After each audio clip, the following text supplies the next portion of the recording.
Welcome to Writer's Voices with Monica and Caroline. I'm your host, Monica Hadley, and with me is my co-host and mother, Caroline Kilborn. How are you today, Mom? And I'm good. Sun shining. Oh, it's cloudy here, and we're only 25 miles apart, so what's up with that? Well, that's the way. You live in Iowa, dear. Yeah, that's for sure. Well, we have a really fascinating book to discuss today. Oh gosh. Yeah. I could not put it down. I couldn't put it down. Our guest is Matt Killeen. He's the author of Orphan, Monster, Spy, and it's his debut novel. Matt was born in Birmingham, which is in the United Kingdom. He says back when trousers were wide and everything was brown. We'll have to ask him what color everything is now. Right. And Matt's attempted to make a living as an advertising copyright and a largely ignored music and sports journalist, and he now writes for the world's best-loved toy company, as it wasn't possible to be an X-Wing pilot. Oh my goodness. Welcome to Writer's Voices, Matt. Hi, how you doing? I'm great. So, all right, so what is an X-Wing pilot? Oh, they are the rebel pilots in Star Wars.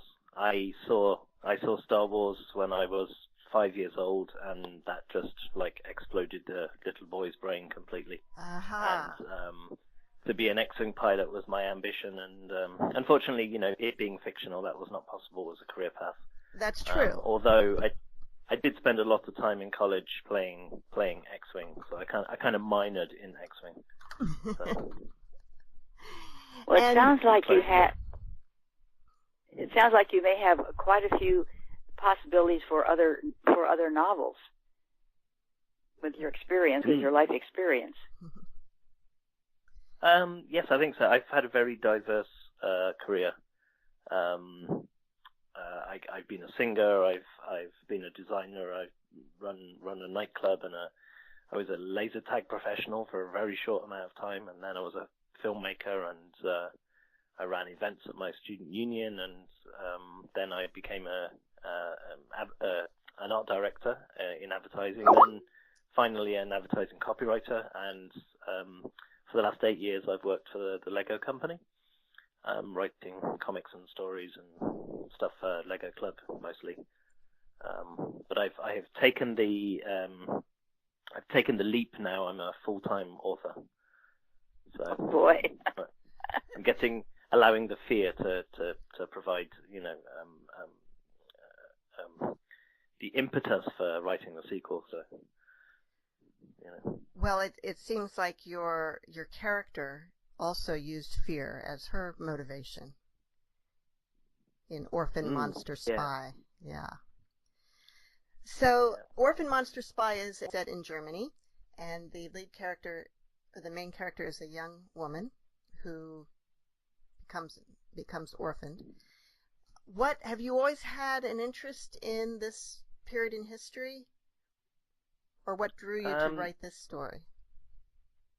Well, I grew up in the 1970s in the UK, and at that point, certainly from a child's point of view, it was a fairly war-mad time. All the films that we'd want to come on a Saturday night, all the TV programs, all the comics that we read, all the stories and books that we read were all related to the Second World War. Even the shoes we wore to school were kind of war-themed. They were called Clark's Commandos. Those are the ones that you had to have. And for heaven's sake.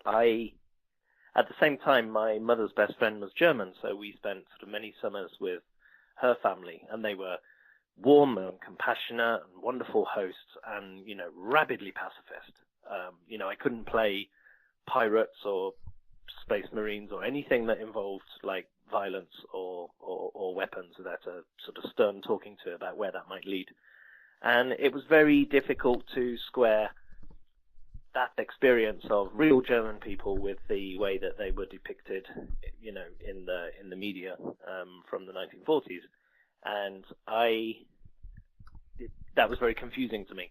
And the more, as I grew up and I discovered more about the Third Reich and about the Holocaust, that dichotomy just grew even more sort of intense.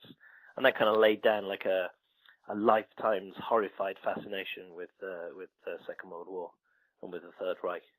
So that's, it's very much in my ballpark. And when I started to write, it was the area that just seemed most natural. Mm-hmm. Now, Matt, Orphan Monster Spy is your debut novel, but is it the first novel that you wrote or just the first that you published? It's an interesting question. I had a kind of sort of embryonic piece. I'd written some film scripts because I did film at university, and so I had a couple of film scripts lying around, and one that I particularly liked, but I could never make it work. And I kind of like had this sort of epiphany moment. I realized, this is a story for children. This is why it's not working.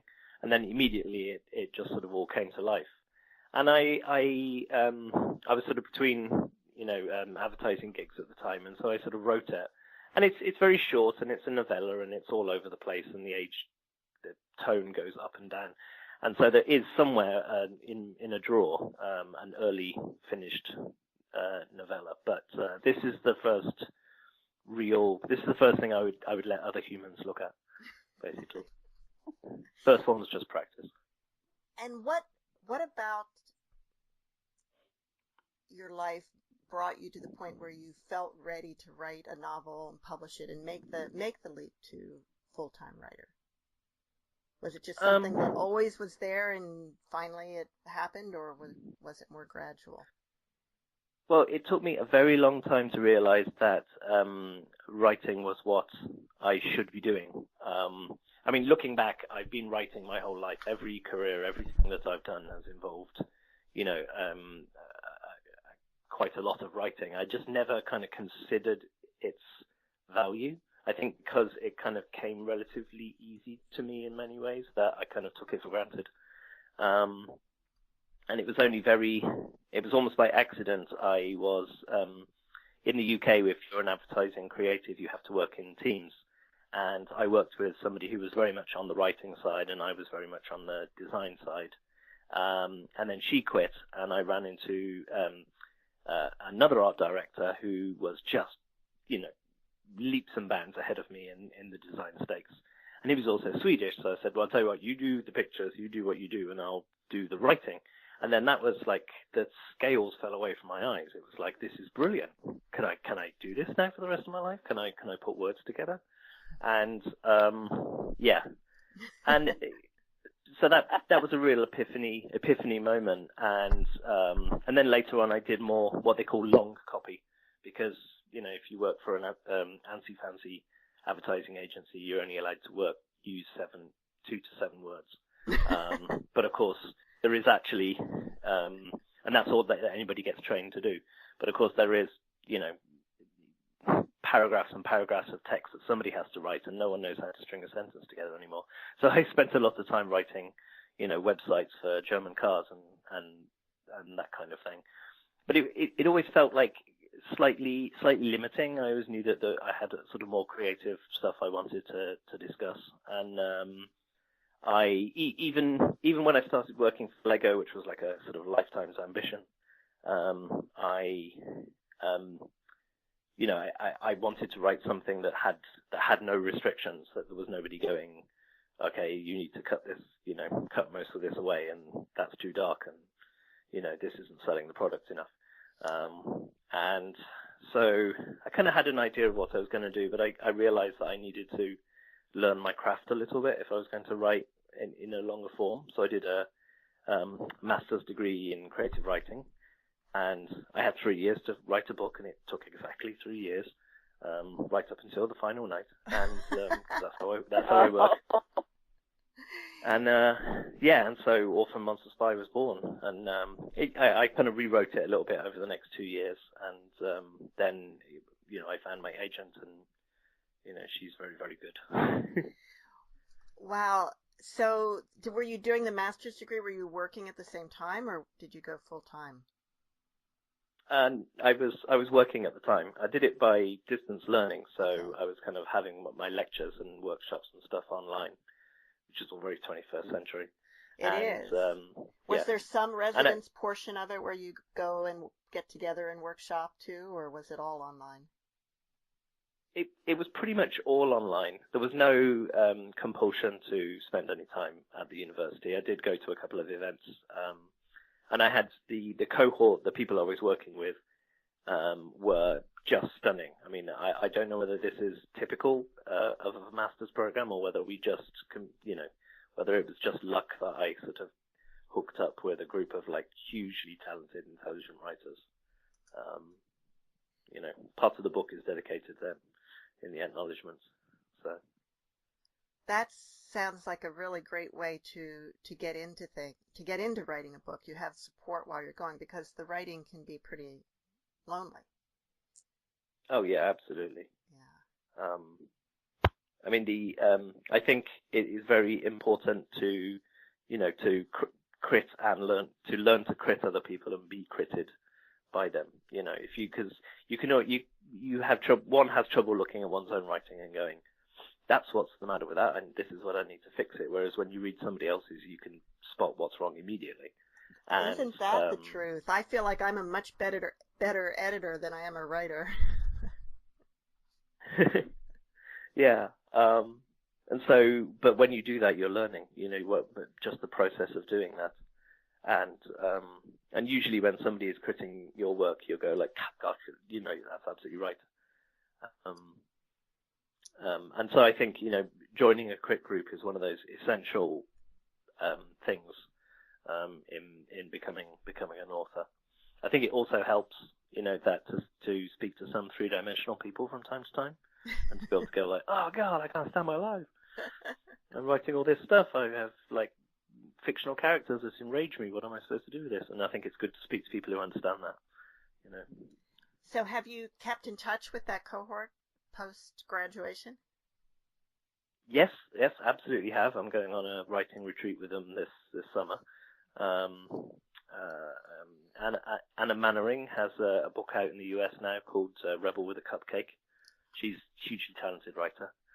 And one of our cohorts is now teaching creative writing at the university, and everybody else is busying away. It's talented group of people.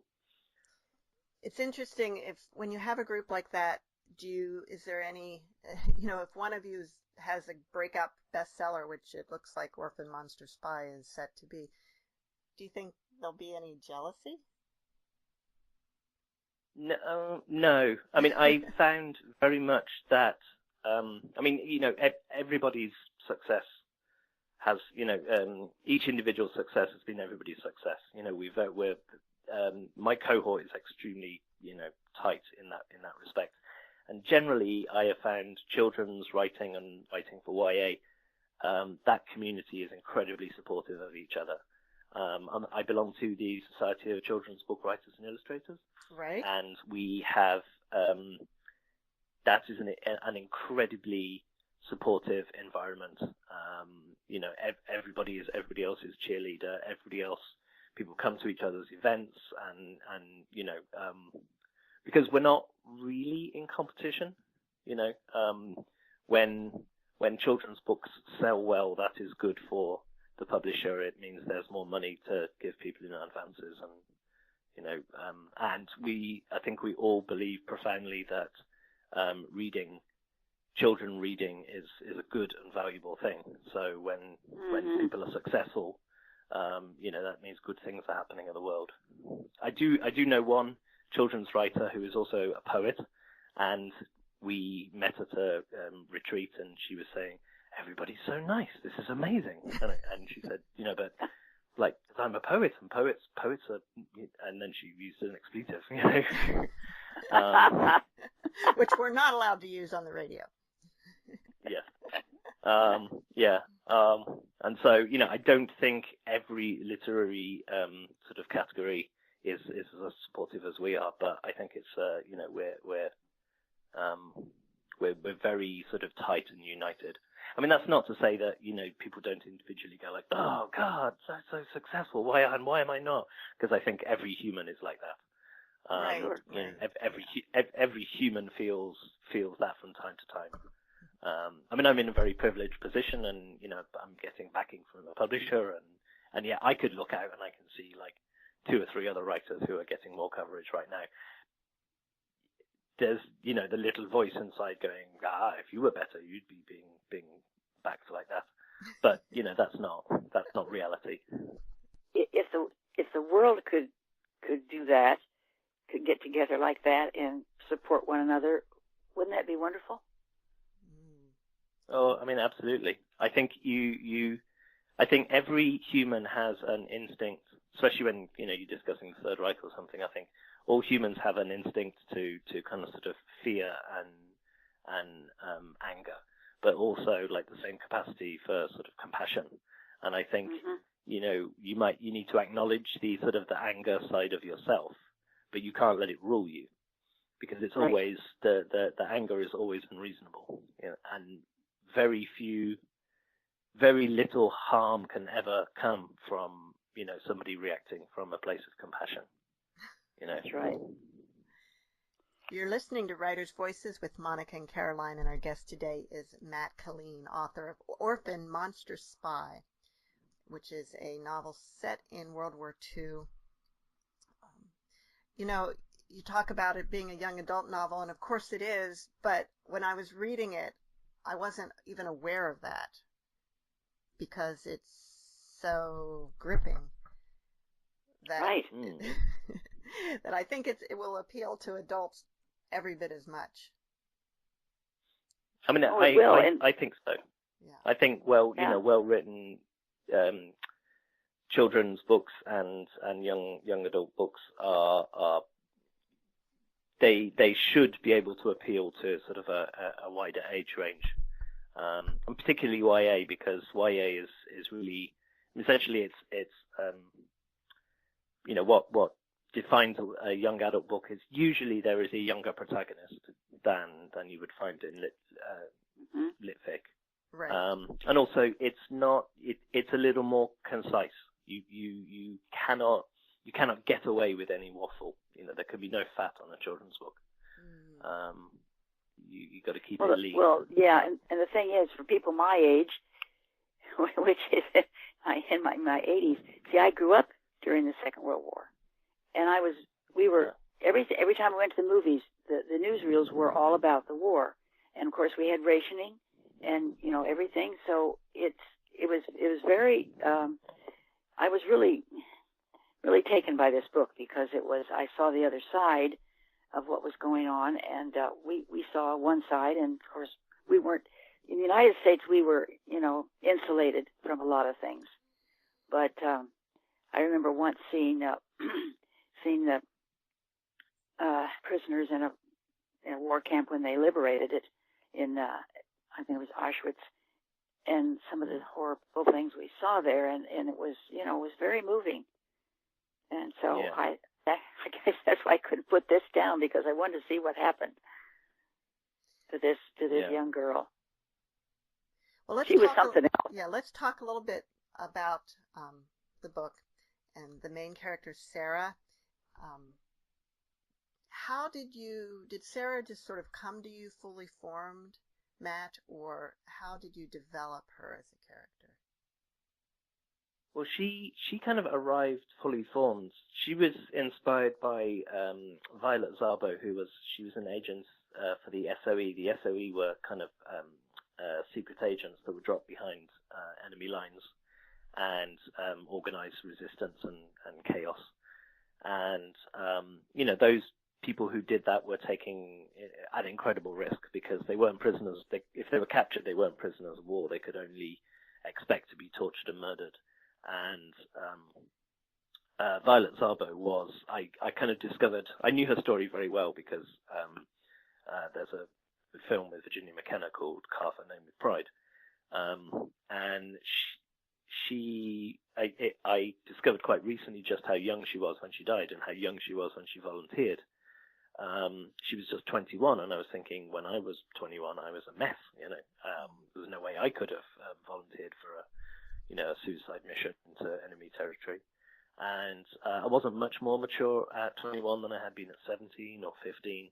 And so it was kind of that moment, the idea of a 15-year-old agent, that Sarah kind of dropped, pretty much fully formed at that point. I kind of knew she would be an outsider, so it made sense that she was Jewish.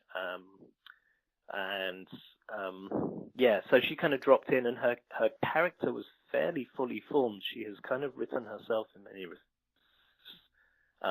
As I write, she constantly surprises me with the things she says and the things she decides to do. This coming out of my fingers, but particularly her and the captain when they're talking. I will start and I will be typing, and then she will say something, and I'm like, oh.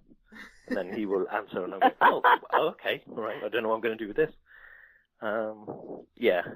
So she kind of talks to me a little bit as well, and I mean, I like to think that's just a well-trained subconscious, and that's not, I'm not crazy.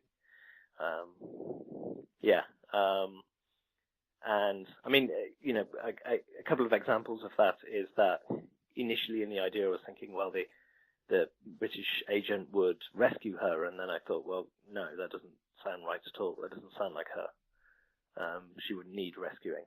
And so as I wrote it, it sort of came out that, like, she saves him, she saves his life. I was going to say she rescues him, so yeah. Yeah. I find it interesting that young adult kind of action, suspense, thriller type stories these days seem to often have a female lead. And I know that's partially because maybe girls read more than boys, but I love this trend. I love it. I'm thinking Hunger Games. I'm thinking I can't remember the name of the other, but a girl with a dragon tattoo. Of course, that wasn't really young adult. That was a little dark for young adult, maybe. But Twilight. Yes, very brutal. That book. Pardon? I said that, girl with the dragon tattoo is extremely brutal. Yeah. There's some debate as to whether she could be a truly feminist character, bearing in mind how abused she is. Yeah. I mean, I think there are, one, I think, society is ready for some female heroes. I think, things have been changing for a while. I think that we as a society got to a very progressive point, and I think we kind of took it for granted. And, when there was a swing back towards the right, I think, it has been sort of a lot of creative people have sought to kind of redress that balance and sort of reestablish some good principles. I think that, there are a lot of female writers, a lot of great female writers, and I think, female heroines are an interesting area because there is a sort of traditional idea of what constitutes a hero, and that can be very kind of male type behaviors, being sort of violent or, kick-ass or isn't necessarily, you can have very interesting female characters that are like that. Or you can have female characters that don't want to wear pink and they don't want to be princesses. But that in itself is a trope, and I think I've always felt it is more important to have like well-written, deep, multifaceted female characters than it is to have strong ones. I think that the strength is very often a kind of byproduct of the depth. If you look, I'm a big Hunger Games fan. I'm wearing a Hunger Games t-shirt right now. Katniss is, although you can see, she's really good with a bow and she's able to fight for herself, but her character's, the wellspring of all her strength is her compassion. All of this, she doesn't want to start a revolution. She's only interested in protecting her sister. and that's her surrogate daughter. She, like Sarah, is a young carer. She's caring for her sister, caring for her mother. And, her anger is sort of directed towards her mother's weakness rather than the system that took her father away in the first place. But when she volunteers to be tribute, she isn't doing that with any idea of surviving at all. She does that to save her sister. She's swapping her life for her sister's. And because, if you're District 12, there has only ever been one District 12 winner, and that was long before she was born. And all the way through, she's reacting with, she's trying to survive, but she's reacting with compassion. And this is what it is her instinct to nurture that is the fire that lights the revolution. And she's not without a temper, and that also influences it. But and I can't talk too much more without spoilers. So, but I think she's a very interesting character in that respect. I agree. I'm a big fan of Hunger Games too, and I'm proud to say that I started reading the books before it became a phenomenon, before most adults knew about it, because one of my teenage nieces told me about it. So. Yes, I went to a workshop with an agent a long time ago when I first thought that I might be an author, and I was thinking about writing that first book. And somebody said to her, "So what?" She was from the States, and somebody said, "So what's the next big thing?" And she went, "Well, there's this book coming out. I think it's going to be dystopia. Is going to be the next big thing. There's this book coming out, you won't have heard of it, and it's not out over here, but it's called The Hunger Games. It's going to change everything." And so I was in the States a couple of weeks later, and I picked up the first edition, and I read it. I went, yes, this is going to change everything. Yeah. Definitely. And in a way, Orphan Monster Spy is dystopia too, except it's historical dystopia. Yeah. Yes, definitely. I mean, I think by that point, people were saying, don't try and write dystopia now, it's too late, because by the time a trend sort of becomes, marketable, it's already too late. You can't write a book. They'll be looking for the next thing by the time it's finished. Right.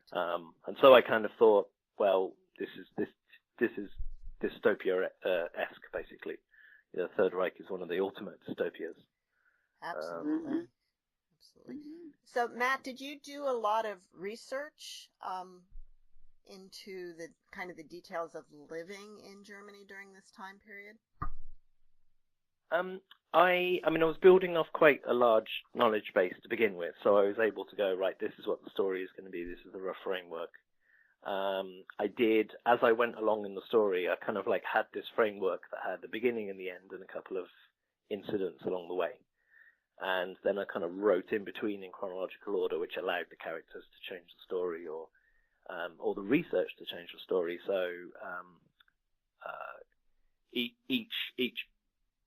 I knew that she was going to be at a port trying to escape, and I looked, well, what port would that be? And then I was thinking, okay, so Lake Constance, you can get a ferry over to Switzerland, that makes sense. And so that became Friedrichshafen, and then Friedrichshafen had Zeppelins, and then that changed the story. And so that's an example of the way that the research can adapt the story. And for the emotional core, I read a lot of stuff, but the emotional core, the emotional authenticity. I've listened to a lot of oral histories. We're very fortunate that great efforts have been made to capture the oral history of the Holocaust in particular, and the Second World War generally. The people who lived through that are beginning to pass away now, and so people have been making an effort to record the events of their lives. And so by listening to a lot of those, you can kind of hit that phrase or that incident that's described, which kind of sums up the whole. There are several conversations in the book and moments in the book that are inspired by real events that I've heard described. And that can be very emotionally very difficult. I mean, I watch lots of documentaries about the Holocaust, and I tend to watch them over and over again because you never know when you're going to pick up that little moment that brings it to life in your head, which you can use in a book, and so generally my wife goes like, "Why are you watching this again? You're crying again. Stop it." There was one, I was in when I was working at Lego, I used to sort of fly out to their US head offices in Enfield in Connecticut, and so I'd flown out to work there for a weekend, so I was in this hotel room alone in a sort of small industrial town, and I was watching, I think it was a Simon Wiesenthal film, feature-length documentary, and it just all got on top of me. I just found myself like curled up in a ball sobbing. It was completely inconsolable because I just couldn't. It had just got on top of me entirely, while I was alone. Well, I can understand that. Yeah. Growing up and learning about World War II and reading the Diary of Anne Frank, I always ask myself, what would I have done if I were there? And honestly, it kind of feels like I may find out the answer to that question over the next couple of years in the U.S. The way things are going. It is here. Absolutely. I mean, it isn't.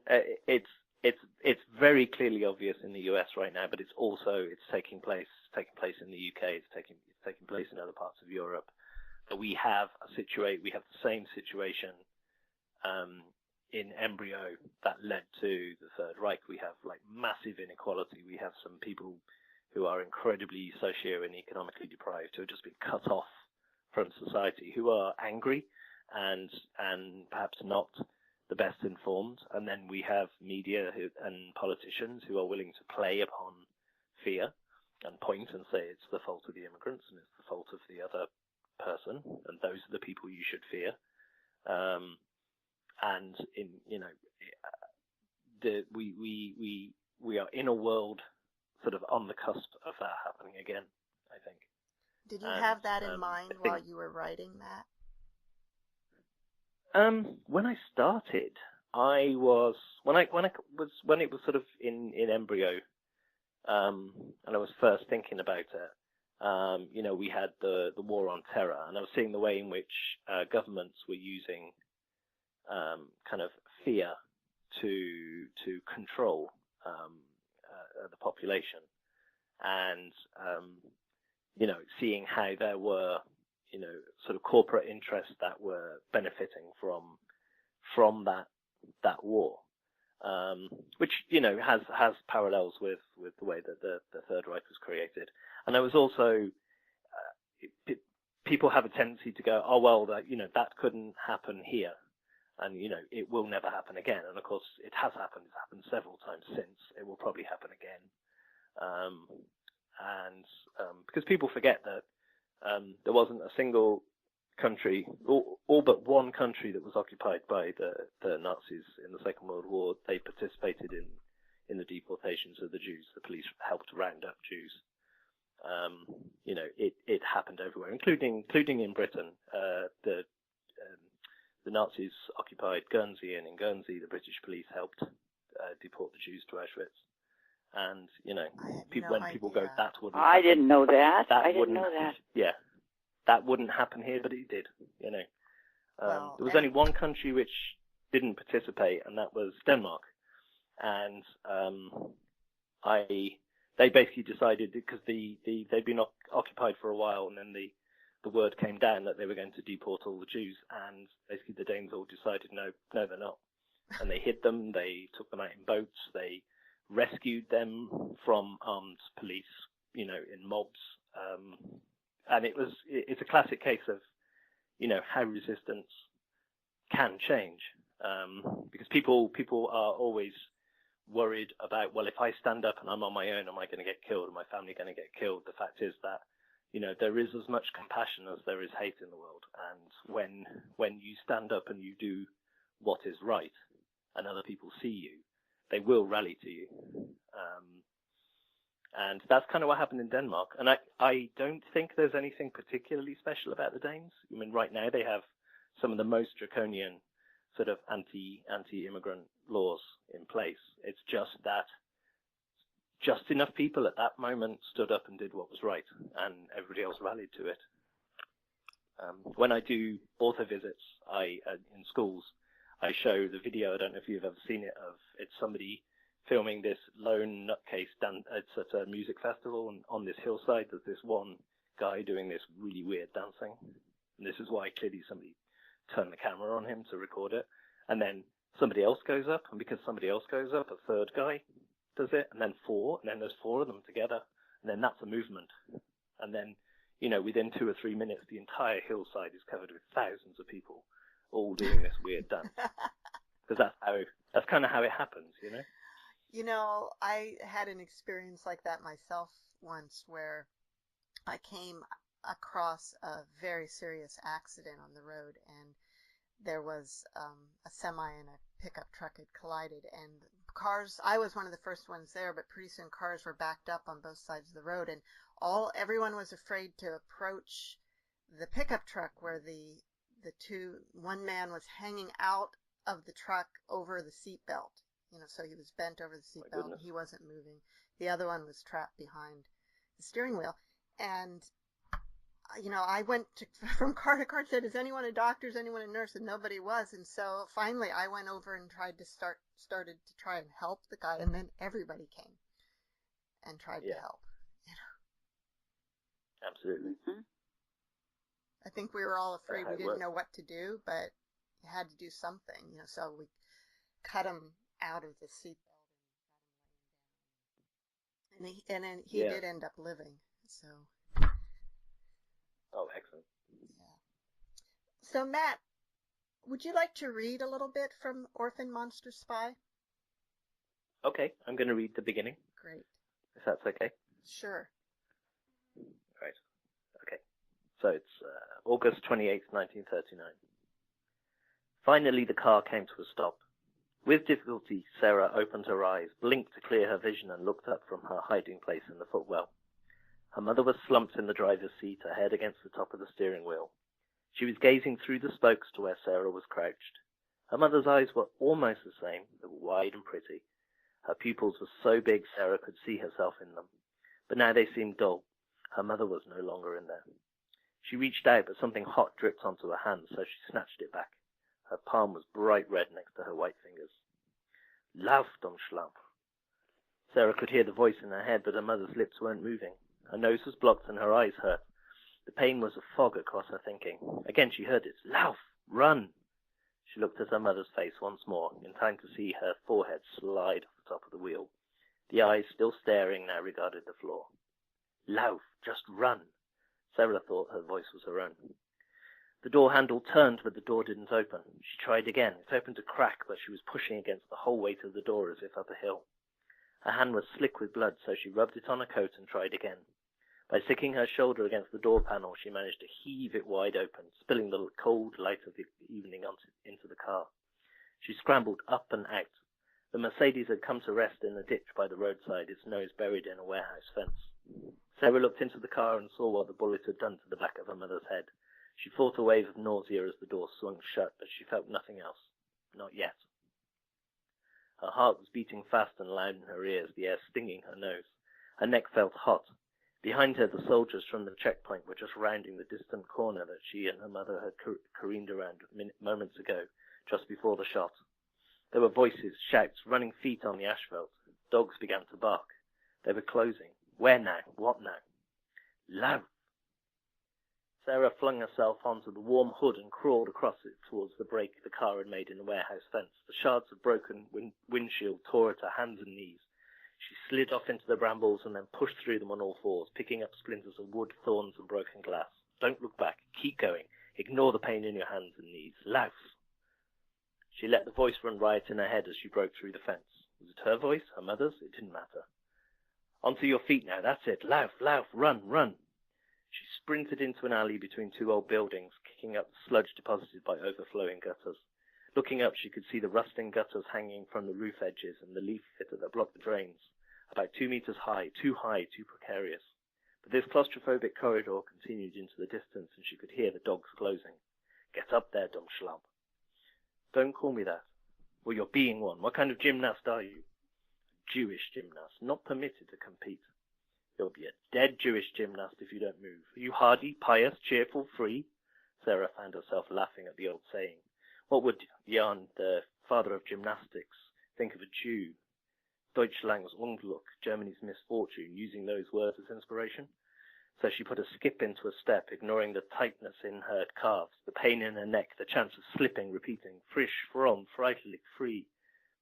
Hardy, pious, cheerful, free, with her eyes on the gutter all the way. She launched herself up into the air, caught the troughs neatly on each side, and swung herself up and to the right, the metal creaking and complaining as she went. She hit the corrugated iron roof with a crash, slid for a second, and stopped just shy of the roof's edge. Beat that, Trudy Meyer. I'll have your gold medal now, Danka. She lay unmoving, staring into the vast and darkening silver sky, the sense of triumph slowly ebbing away like a light in the west. It was leaving a cold sensation in her stomach. If she couldn't calm her breathing, they would hear her. She thought about the last look back into the Mercedes and then pushed that memory away. She put it into the special box and closed the lid. She looked at the emptiness above and listened. Over her heaving chest she could hear the dogs. The shouting grew closer. There were muffled footsteps. A soldier was walking between the buildings. The noise was too indistinct to work out how far away she was, and her breathing was too loud, much too loud. She counted 2 seconds, took one last long breath, and clamped her mouth shut. She realized she could just make out a star where the sky was darkest. She also discovered she couldn't breathe through her nose, so all she had to do was keep her lips together. Footsteps right below her. A star? A planet? Was it Venus? The foot stopped. Planet. Star. There was movement, the sound of material scraping against the brickwork. The gutter creaked. Her chest began to throb as the pressure grew. There was a loud breathing and the sound of boots against the wall. More pressure, more pain, the urge to spring to her feet and run away. She turned her head very slowly to see thick, dirty fingers gripping the lip of the gutter. Inside her head, she began to scream. She wanted to open her mouth and let it out. So much. At that moment, there was a snap, a tearing, and a shriek. The gutter, the dirty fingers, and the heavy breathing vanished in a cascading crash. There was swearing, shouting, catcalls, laughter, footsteps receding, quiet, distant barking. Sarah opened her mouth and let the breath explode out of her lungs. She gulped down the cool air. Her shoulders rose and fell and rose again because she couldn't stop them, and she began quietly to sob. And that was Matt Killeen reading from Orphan, Monster, Spy. So, Mom, I know you had some questions about the school that. Oh yes, did they? He said he did a lot of research. Did they really have schools like that for the girls? They weren't supposed to be scholastically good. They were just training people to be brutal.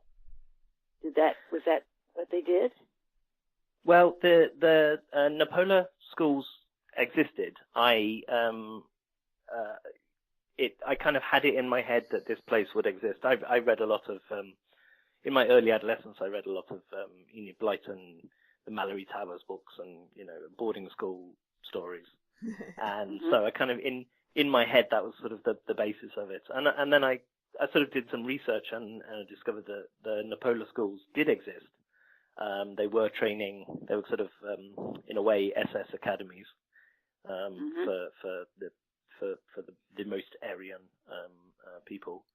And I kind of had assumed that there wouldn't actually have been schools for girls because the women were sort of walking rooms essentially, and weren't expected to participate in the war.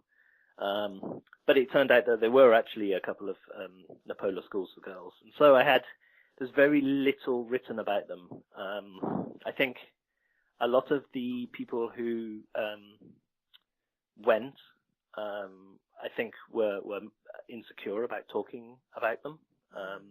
I know that the boys' schools had a real reputation for brutality, and sort of in line with sort of army training and SS training, and so I've had to sort of in many ways imagine what the girls' education would have been like based on what the BDM, which was sort of the girls' Hitler Youth, the kind of things that they did, the kind of things that they were taught, and the kind of political education which I knew took place. So, but there's very little written about it. So in part, this is in part a sort of imaginative creation, but it's kind of based on sort of a lot of strands of good research. Well, yeah. No, of course, Sarah being blonde, she was not suspected to be Jewish. Yes. And that's what saved her initially, being able to get into the school, right? Yes. I've had a lot of people writing to me, a lot of, I'm blonde and blue-eyed and I'm Jewish. Really identified with this character. Yeah. How did, when she was back in her hometown with her mother and was being picked on, or well, more than picked on, being chased and assaulted for being Jewish, how did people know she was Jewish then? I think that in a lot of the small communities, people knew who was Jewish and who wasn't. Particularly the character of Sarah, when she ends up in Vienna, she is in the Jewish quarter and very clearly part of the Jewish community. So she's not. I got the impression that she was never Orthodox. She didn't follow all the rituals or anything, though, did she? No, but that did not matter to the Nazis, really. No, there were I know. a great many very, inverted commas, integrated Germans who happened to be of Jewish blood, who were surprised and sort of outraged that they were, lumped in with everybody else. Yeah. And the Jews had been part of German society for as long as Germany had existed as a country, and there were war heroes and right.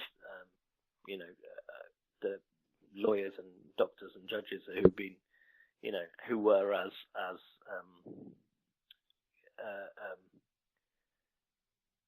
suddenly found themselves to be second-class citizens. That's not to say that anybody should have been treated that way, but the fact that there were those who did not consider themselves Jewish, who considered themselves part of sort of the great German experiment, suddenly found themselves on the outside. There was even some rumor I read somewhere that Hitler had some Jewish blood in his ancestry, and so that I'm sure there was. Well, who knows? It could have been. It's a hotly debated topic. I mean, yes. There were levels of sort of psychopathy in place anyway. I know he was very much, his anti-Semitism was kind of like goes sort of way back into his childhood. I know that he was, if I'm trying to remember the story correctly, he was rejected academically at some point by someone who happened to be Jewish, and he took that was part of the great Jewish conspiracy, as opposed to just accepting that maybe he wasn't the great student or the great artist that he thought he was. Yeah. So Matt, I've read that Orphan Monster Spy was the subject of a competitive 9-house auction, and you made a comment earlier about your agent being excellent.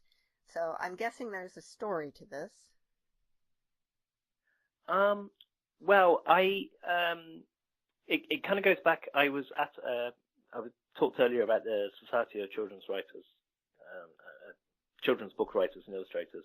I was at one of their retreats, and there I ran into an editor who sort of read the beginning of the book, and she went, this is excellent, I love it, please send it the whole thing immediately. And I was kind of, I don't know, I'm still rewriting it, I'm all insecure about it. And she said, well, do you have an agent? And I said no. And she said, right, well, that's the first thing you need to do, and I'll give you a list of 6 names and approach them and say that I sent you. And so that was good. Then I kind of immediately got to the top of the slush pile because I was saying I've just been sent by so-and-so from HarperCollins. And the first person to reply was Molly at the Bent Agency. And as it happens, I met a few other agents, but I met Molly that first time. We talked for 3.5 hours. About halfway through, actually, I said, "Oh, and if you wanted to represent me," and she went, "Oh, I'm going to represent you. Is that not clear?" I mean, I'm married to a New Yorker, and Molly is an American living in the UK, and so sort of formidable American woman. I thought, oh, okay, I know that. I know what the rules are there. So, and Molly was very good. She gave me time because at that point I was trying to move house because I just had a baby, and I'd kind of like reacquired my 19-year-old, and I had a dog who was just like really neurotic, and so I kind of had a lot of personal life stuff going on, and so she gave me the time to kind of do that, and then I can't remember the exact chronology, but she sort of came to me and said, right, I've gone through she's a very good editor herself, so she said, I've gone through the manuscripts, and these are my notes, and she said she'd been talking about it with people, and she wanted to take it to Bologna. That would have been last year. And so I worked on the edits, and that edits are hard for a writer because you sit and you work by yourself, and if something sucks it's entirely your own fault. That's the good and bad thing about being a writer. And so having somebody come in and say, having opinions about your work it can be very, very difficult because it's like the first time in a long time that you've had to sort of take them on board. There's a friend of mine, S.F. Said, children's writer, and he said that all authors say, oh yes, I want constructive feedback, and actually all authors just want to be told that it's brilliant and not going to change anything. Exactly. So I worked through Molly's notes, and then it never got to Bologna. That people read it and got very excited about it, and the auction process is very, very strange and surreal situation. But I mean, there were several publishers and editors who were vying for the book, and they were saying they all had a personal story. One of them was a second generation Holocaust survivor. Other one who'd been editing a lot of Holocaust fiction, and they all had a personal stake in it. I think that's one of the reasons that it was sort of so hotly contested. Is these people wanted to be involved in the book and sort of felt that it was an important thing. So was it published in the U.S. or the U.K. first? In the UK by about 12 days. It was came out in the UK on the 8th, and on the 8th of March, and it came out in the US last week on the 20th. And you're now in the U.S. doing a book tour. I'm doing I'm doing radio, and I just had the US launch. I was over in February doing a big tour. Oh, okay. And I got to experience sort of Minnesota winter, which because last time I was in Minnesota it was summer, and I said, well, I know it's cold, so I'm going to look it up, and it said, feels like minus 27 Celsius, and I was like, well, what does minus 27 Celsius feel like? I can't even imagine what that might feel like. So now you know. Yeah. Now I know. Yes. There was a reason I went out in the streets looking for the nightclub where Prince filmed Purple Rain, and the streets were deserted, and I was like, I wonder why the streets are deserted, and of course because everybody else in the city was inside because they were sensible. So I took my selfies outside the club, and then I walked like literally just around the corner to go to Target to buy milk, and like I arrived at Target and I was like crying. It was so cold. Yeah. Well, come back when it's nice. Yeah. Yeah. Although winter, we're not quite through with winter yet. It's a little discouraging. Yes. Yep. Indeed. Well, we're about out of time, and I want to really thank you for being with us today, Matt. This book No problem. Thank you for having me. is absolutely a page turner. Can't put down. Got to find out what happens to Sarah. Yeah, and I think it's appropriate for all ages. I mean, high school to elderly people that went through the war. I really do. It's just amazing. Mom, do you have some closing words for us today? Yes, I do. Molière once said, "It is not only for what we do that we are held responsible, but also for what we do not do." I think that fits here. I think it does. Okay, see you all next week on Writers' Voices.